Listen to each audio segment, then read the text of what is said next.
The morning it happened, the first thing I noticed was the light. It poured through the blinds in thin white stripes, catching on the glitter of tinsel I had taped haphazardly around the window frame. My Christmas tree stood a few feet away, half finished, with a knot of lights at the bottom where I had given up the night before. I was still in that foggy space between sleep and waking when my phone started vibrating on the nightstand. The familiar ping of the family group chat came again and again. My mother hated phone calls. The group chat was her kingdom. Recipes, gossip, prayer requests, complaints about the price of everything. I reached for my phone, yawning, expecting another argument about who would bring what side dish. I unlocked it, opened the chat, and my eyes skimmed the screen automatically. Final head count for Christmas dinner, my sister had written. Below her message was a list of names, one after another, complete with +1s and kids' names in parentheses. I read it twice before my brain actually processed what was wrong. My name was not there. At first I thought it was a mistake. Someone had forgotten. Maybe my name had been auto-corrected into something weird. I scrolled up, looked for my little profile icon. It sat there, mute, like a witness. I scrolled down again, slower this time, my finger dragging over the glass. No me, not once. Then I saw the next message from my sister. Also removed a few people from Secret Santa to keep it manageable. Hope that's okay with everyone. A notification popped up at the top of the screen. I had been removed from the Secret Santa group. The tightness started in my throat and moved down into my chest. I clicked on our shared family calendar just to reassure myself that reality had not turned inside out. The event was there. Christmas dinner, December 25, La Maison de Noël. Except where I used to have editing access, now I could only view. I could not change the time, the notes, anything. The little lock symbol next to it looked like a joke. Right then I heard another ping, this time a private message from my mother. Sweetheart, we decided to keep Christmas small and simple this year. You've been working so hard. Enjoy a relaxing holiday for yourself. We don't want you to stress. My pulse roared in my ears. I stared at the screen and read the message again, as if the words might rearrange themselves into something kinder. They did not. There was no invitation, no if you want to come, no we thought you might be busy. It was written like a gift they were giving me, the gift of being left out of my own family. I typed 3 different responses and deleted all of them. Everything sounded either pathetic or furious. In the end, I did what I always did. I swallowed the hurt and chose silence. I sat in my living room long after the notification stopped, phone face down on the coffee table, the Christmas lights blinking gently in the corner like they were trying to cheer me up. The whole apartment felt like it was listening, waiting to see what I would do. I had never spent Christmas alone before, not once. Even in the years when money was tight and the arguments were worse, I was there. I was always there. The tree looked ridiculous now. I had decorated it a little at a time after long days at work, buying small ornaments on sale, 1 or 2 at a time. A golden star still lay in the box at its base, waiting to be placed on top. I had imagined a different morning, one where my mother called to ask if I could pick up extra napkins, or if I remembered to confirm the time with the restaurant. One where my sister complained in that joking tone that she was doing everything and needed help. Instead, I was here, on the couch, trying to breathe around the ache in my chest.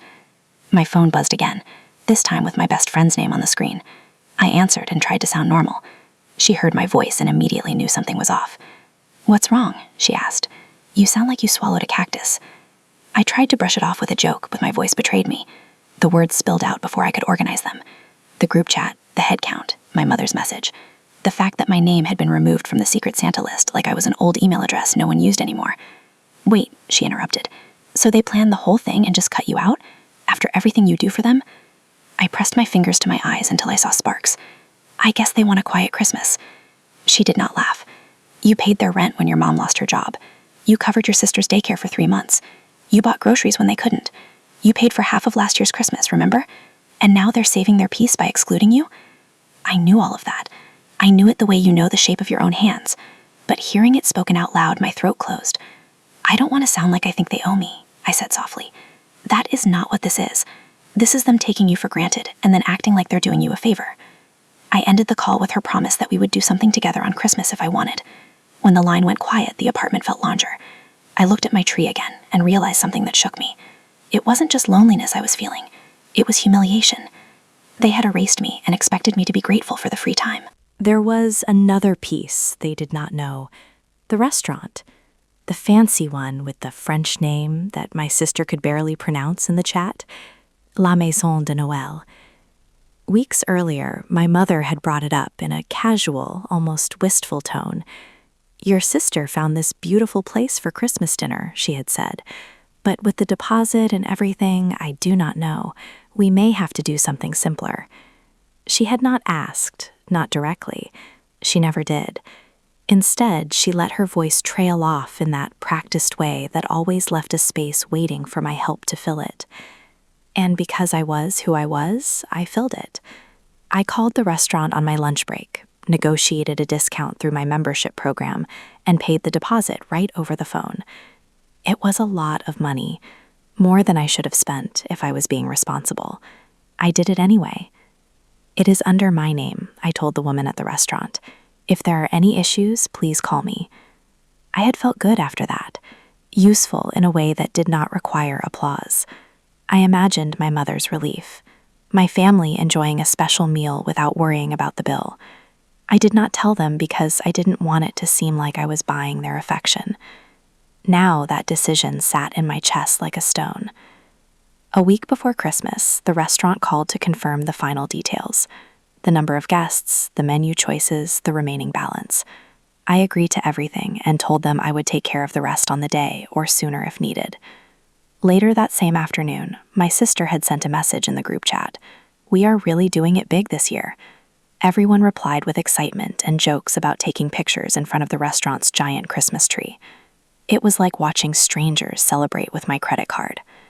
As I sat on my couch, staring at nothing, I felt a surge of anger so sharp I almost stood up to act on it. I could cancel the reservation. I could call the restaurant and tell them to release the table. I could leave my family scrambling on Christmas with no plan and no food. I even picked up my phone, thumb hovering over the call button. But something inside me resisted. Revenge was tempting, but it wasn't me. What I really wanted was not to punish them. I wanted them to see what they were doing. I wanted them to look at me and see more than a bank account. So I put the phone down and decided to wait. The story was not finished. The universe must have wanted me to know the full truth, because the next blow came wrapped in an accident, or what my cousin would later call an accident. I was washing dishes when my phone buzzed again. I dried my hands on a towel and checked it. My cousin had sent me a screenshot from another chat. A second later, another message popped up. "Sorry, wrong person," she wrote. "Please ignore that." My heart sped up. My thumb hovered over the image. Part of me knew I should delete it without looking, but curiosity and hurt were stronger than my pride. I tapped it open. It was a screenshot of a different group chat, one I was not in. At the top it said, "Christmas planning, no drama." My sister's name was there, my mother's, a few cousins, my aunt, my uncle. I scrolled down to the part that was highlighted in the screenshot. "I did not invite her," my sister had written. "It is better. She always looks stressed and judgmental, and then we all feel tense. I want a relaxed Christmas for once." A cousin asked, "You sure she won't get mad?" Another replied, "She always acts like she doesn't care about Christmas anyway. Always busy, always working. She can enjoy her peace, and we can enjoy ours." My mother had written, "We need to avoid any negativity this year. I just want happiness. She works so much, let's give her the day off." The words blurred. I blinked hard until they came back into focus. They had turned my exhaustion into a personality flaw, my boundaries into distance, my tiredness into judgment. It was easier for them to write a story where I did not care than to face how much they had come to expect from me. I closed the image. The kitchen suddenly felt too small. I pressed my hands to the cool countertop and tried to slow my breathing. My cousin's apology message was still sitting above the screenshot. "Sorry, wrong person. Please ignore that." Ignore it. As if I could unsee the way my name looked stripped of humanity. As if I could unknow that my own mother had chosen happiness over me. I walked to the window and opened it. Cold December air rushed in, crisp and sharp against my skin. I stood there, letting the chill ground me. Cars moved by on the wet street below. Somewhere, someone was playing Christmas music too loudly. I had always known I was the responsible one, the fixer, the reliable daughter who answered calls at midnight, who arranged budgets, and quietly covered overdraft fees. But I had never really allowed myself to see the cost of it. Not like this. For the first time, the thought crossed my mind with clarity. Maybe I should spend Christmas far away from all of them. Not just this year. Maybe forever. Christmas Eve arrived dressed in gray skies in light rain. I woke up later than usual, wrapped in an empty kind of quiet.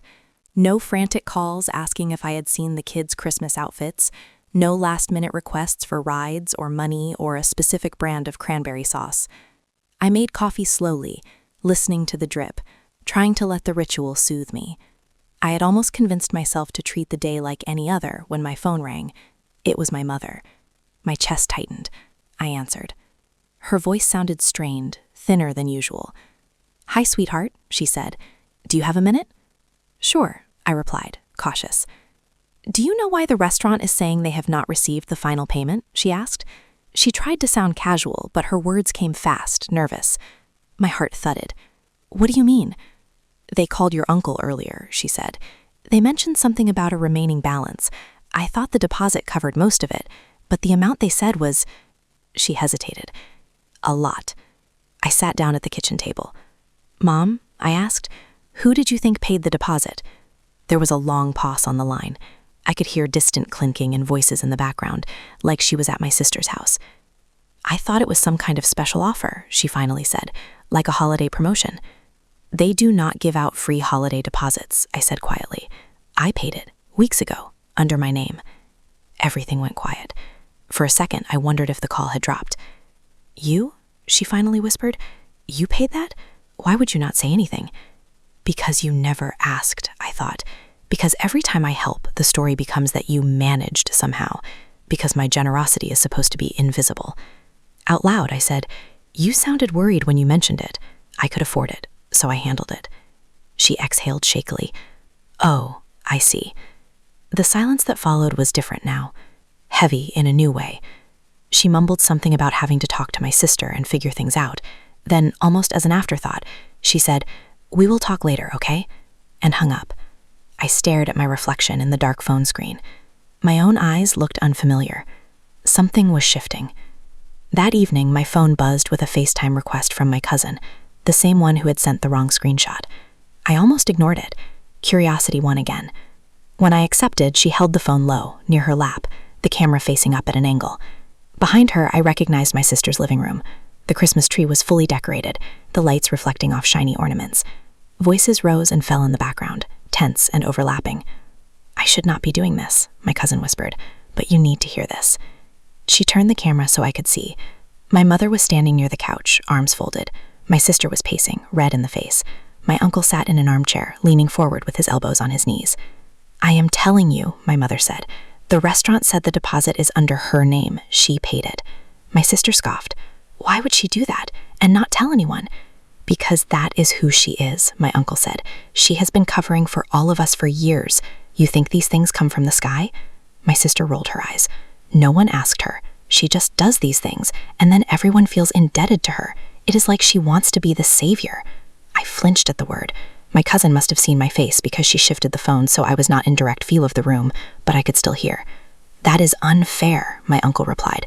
"You were just complaining last month that if she hadn't let you that money, you would have lost the car." "I am grateful for that," my sister snapped. "I am not ungrateful. But she also makes everything so serious. She is always tired, always judging us. I wanted one Christmas where I didn't feel like I was doing something wrong." My mother sank onto the couch and put her head in her hands. "We cannot cancel now," she said. "The deposit is non-refundable. There are too many people coming. I do not have that kind of money." "Ask her to pay the rest," someone suggested. "She clearly can afford it if she paid the deposit." The words stung more than they should have. They didn't know the truth about my bank account. They didn't know that paying the deposit had meant cutting back on things I needed, sacrificing quietly. I always made it look easy, and they had believed the performance. "If we ask her now," my uncle said slowly, "we also need to talk about why she wasn't invited in the first place." The room shifted. Eyes looked away. My mother sighed. "I just wanted peace," she whispered. "No tension, no judgment, no heavy feelings." My cousin ended the call before anyone could say more. The screen went black. I sat on my couch, listening to my own breathing. It was suddenly very clear. They didn't see me the way I saw them. To them, I was a problem wrapped in solutions, a wallet attached to a set of expectations. They had built a version of me that made their choices feel justified. And now, that version of me was standing between them and their perfect Christmas dinner. The next morning, my phone lit up before the sun did. A text from my sister blinked on the lock screen. "Can we talk real quick?" I watched it for a moment, then put the phone face down again. I was so used to jumping when they called, answering immediately, smoothing things over before they got worse. This time, I let the message sit there, unanswered. A few minutes later, my mother called. I let it ring out. She tried again. Then she left a voicemail. I listened to it on speaker, staring at the ceiling. "Hi, sweetheart. I know you are probably busy, but we really need to talk. We are having a little issue with the restaurant. They said there is still a balance due and it has to be settled today. Since the reservation is in your name, they said you are the main contact. I thought maybe we could figure something out together. Also, if you still want to, you are welcome to come tonight. We would love to see you. Call me back." There it was, the offer, wrapped neatly in need. I sat up, heart pounding, the familiar urge to fix everything pressed against my ribs. If I just stepped in, paid the rest, showed up with a smile, then no one would be uncomfortable, no one would feel guilty, no one would have to face what they had done. But something inside me had changed. I was tired of buying my way into rooms I should have been welcomed in freely. I opened a new message to my mother and stared at the empty screen for a long time. Then I started typing. "Hi, Mom. I am aware the reservation is under my name. I paid the deposit because I wanted you all to have a nice Christmas dinner. I found out afterward that I wasn't invited. That hurt me deeply." I paused, fingers trembling, then continued. "The remaining balance is my responsibility with the restaurant. I will take care of it. You do not have to worry about them canceling. You and everyone else are free to go and enjoy the dinner I arranged. I will not be joining." I read it 3 times. It was calm, clear. No insults, no screaming. Just the truth. Before I could overthink it, I hit send. Then I turned my phone off. For the first time in my life, I chose not to make things easier for them at the cost of myself. I chose my own peace over their comfort. I did not check my phone for hours. I cleaned my apartment instead. I rearranged the ornaments on my tree. I put the golden star on top. I made myself breakfast that did not come from a drive-thru. I put on a playlist that did not include a single Christmas song. Eventually, curiosity tugged at me again. I turned my phone back on. It exploded with notifications. Missed calls, messages, some from my mother, some from my sister, a few from cousins. I did not open them. Instead, I opened social media. It took less than a minute to find the photos. My sister had posted a group picture in front of the restaurant's huge Christmas tree. Everyone was dressed up. Dresses, suits, shiny shoes. Children smiled at the camera with candy cane smiles. The caption read, "Family first. Christmas at La Maison de Noël. Blessed." My stomach tightened. I zoomed in on their faces. The smiles were there, but something in the eyes looked strained. My mother's smile did not quite reach her eyes. My sister's shoulders seemed stiff. My uncle stood slightly off to the side, as if he was not sure where to place himself. A private message appeared from my cousin, the same one who had let me see the meeting. "Hey," she wrote. "I know this is messy. I just want you to know that it is weird here without you. Everyone is pretending everything is normal, but it is not." She continued, "The manager keeps saying your name. Is Miss, your last name, happy with everything? He announced at the table that Miss, your last name, has already taken care of the bill. You should have seen their faces." I could almost imagine it. The pause in conversation. The realization that the entire evening they had been enjoying, the food, the decorations, the warmth of the restaurant, had been made possible by the person they had pushed out. My cousin added, "Your mom went quiet. She kept leaving the table to call you." My phone showed 3 missed calls from my mother around that same time. I let the information sink in. I put the phone down and walked to my window. Outside, the world went on. A neighbor carried wrapped gifts out to their car. A couple walked by, holding hands, their breath visible in the cold air. Somewhere in another apartment, someone laughed. I made myself a cup of tea and sat at my own small table. I ate leftovers. I watched a movie. It was not a grand holiday. There were no clinking glasses or toasts, but the quiet felt different now. It was not punishment. It was a choice. For the first time, I was not a background character in my own story. The next morning, my phone was heavy with messages. I sat cross-legged on my couch, wrapped in a blanket, and finally opened them. My mother's longest message came first. "I am so sorry for how everything happened," she wrote. "I did not realize how deeply we were hurting you. I told myself that you were strong, that you needed space, that you were too busy for us. But that was just an excuse. We have leaned on you for so long that I stopped seeing how much it was costing you." She went on to describe the dinner, how the manager had announced that the bill was taken care of, how the table had gone silent, how my uncle had cleared his throat and said, Your daughter paid the deposit and finished the bill, the same daughter we decided not to invite. I wanted to crawl under the table, she confessed. I felt ashamed. Not because you paid, but because you were not there, and it was our choice, my choice. A second message followed. You have every right to be heard. You have been generous, and we treated you like an obligation. I am asking for a chance to fix this. Not with money, with time, with honesty. Please talk to me when you are ready. My sister's message was shorter and different in tone. I did not mean to hurt you. She wrote, I honestly thought you would not want to come. Every time we get together, you look tired. I feel like you judge me for not having my life together. I thought I was making it easier for everyone by keeping you out of it this year. I see now how wrong that was. I'm sorry. I do not really know how to say it right, but I am. I stared at the screen, my feelings knotted up. Their words did not erase what had happened, but they were not nothing. It took me hours to respond. I typed and deleted countless drafts. Finally, I wrote back to my mother first. Thank you for your message. I appreciate you acknowledging what happened. It hurt me deeply to be excluded, especially when I had quietly helped make the evening possible. I have felt for a long time like my value to the family is tied to what I can pay for or fix. I need that to change. I need to feel wanted, not just needed. I sent it before I could second-guess myself. To my sister, I wrote, I am not judging you. I am tired, that is true. I have been tired because I carry a lot for this family. You assumed I would rather be left out than be invited and allowed to set my own boundaries. That was not your choice to make for me. I accept your apology, but I also need time. I am not ready to pretend everything is fine. My phone pinged with their replies. More apologies, promises, acknowledgments. It felt like the beginning of something, but not a neat resolution. I closed my eyes and let myself feel both things at once, the tenderness of their regret and the sharpness of the wound that still had not healed. Weeks passed. The decorations disappeared from windows and store displays. The city returned to its regular colors. The rawness in my chest dulled into something quieter, but still present, like a bruise you forget about until you bump it again. My mother asked to see me in person. I agreed to meet her at a small cafe halfway between our homes. The day was cold but bright, sunlight bouncing off parked cars. She was already there when I arrived, hands wrapped tightly around a mug of tea. She looked smaller somehow, older. When she saw me, her eyes filled with tears before I had even sat down. I am so happy you came, she said. We talked, really talked, not just about bills or schedules or who needed what. She told me how she had grown accustomed to seeing me as the strong one, the one who would always manage, always adjust. I told myself you didn't need the same care as everyone else, she admitted, but that was a lie I used to excuse my laziness and fear. It was easier to lean on you than to look at why our family is so dependent on you. Her honesty surprised me. It softened something inside me.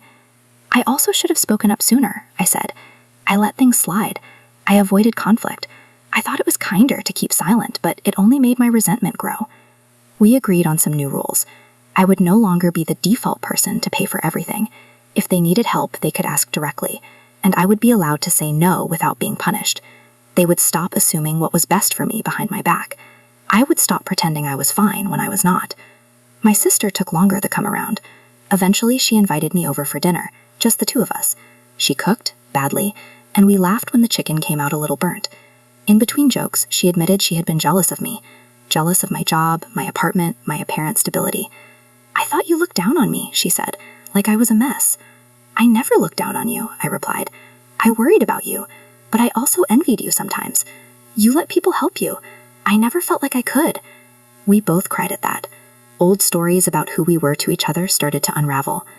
When the next December rolled around, I decorated my tree slowly again, but this time with a different feeling. My mother called early, not to hint or manipulate, but to ask one simple question. What do you want for Christmas this year? She said. Not gifts. I mean, what do you actually want the day to feel like for you? I thought about it carefully. I want to feel welcome, I said. Not needed, not used, just wanted there. We can do that. We did not book a fancy restaurant that year. We cooked together in my mother's small kitchen. The food was imperfect. The timing was chaotic. People bumped into each other. There were too many voices in too little space. And yet, when I walked through the door, my mother hugged me first. My sister pulled me into a selfie, messy hair and all. There were no jokes about me being the rich one or the responsible one. No whispered expectations. Just my name. Just my presence. As I stood there, watching my family move around me, I realized something important. Generosity with respect becomes a trap. Love without boundaries becomes a cage. But when you insist on both love and respect, on both giving and being seen, something shifts. You stop begging for a seat at a table you paid for, and you start choosing where you actually belong. That year, I placed the golden star on my own tree again. It caught the light and gleamed warmly in the dim room. Christmas no longer felt like a test I was failing or a bill I had to cover. It felt like a turning point, not just for my family, for me.